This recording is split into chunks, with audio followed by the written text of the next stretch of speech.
constructive thing. I thought it was a breath of fresh air that at least somebody said something constructive and stood up for their people. Well, when I was up there, I wasn't concerned about record sales. I wasn't concerned about sponsorships, about losing any sponsorships, which, I mean, we did.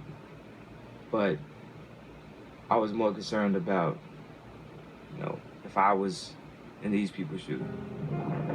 Can't even remember what was what anymore. There was a hotel right there. People who follow hurricanes know that the primary amount of damage from a hurricane is from the northeast quadrant.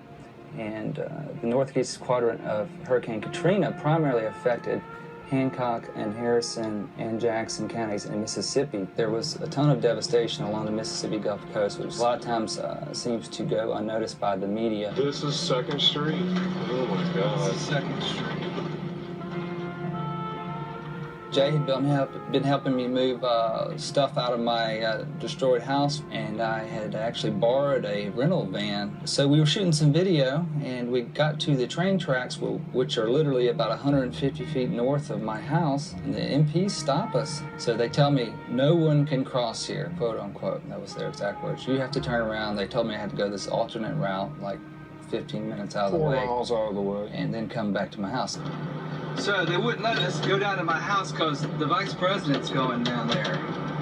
Did you see that convoy? Yeah. Dick Cheney was down the street talking to people. So I was like, come on, Jay, let's go down there. And Jay was like, I think we're This is asking. literally, what, 150 feet from your house? Yeah, I was thinking of what I was going to say because, you know, everything that we had personally been through, and we'd been hearing reports of what was going on, you know, in New Orleans and everything, and just how completely incompetent the response was to this disaster. No weapons here. I remembered what he had said to Senator Leahy from Vermont on the floor of the Senate when he had told him to go fuck himself. So I thought it would be poetic justice if I quoted the dick to the dick. Go fuck yourself, Mr. Cheney. Figure out what to do with. After I said it the first time, he kind of looked at me, and everybody was like, what? And what was that? I can't believe I just heard that. And then, so I was like, well, I better say it again just to make sure they heard it. Go fuck yourself. Are you getting a lot of that, Mr. Vice President? And it's the first time I've heard it. And then I saw the guy who had wanted me down, and I waved at him and told him to have a nice day, and I walked back to my house. Basically, you told the vice president to go fuck himself, man, in front of about 100 media.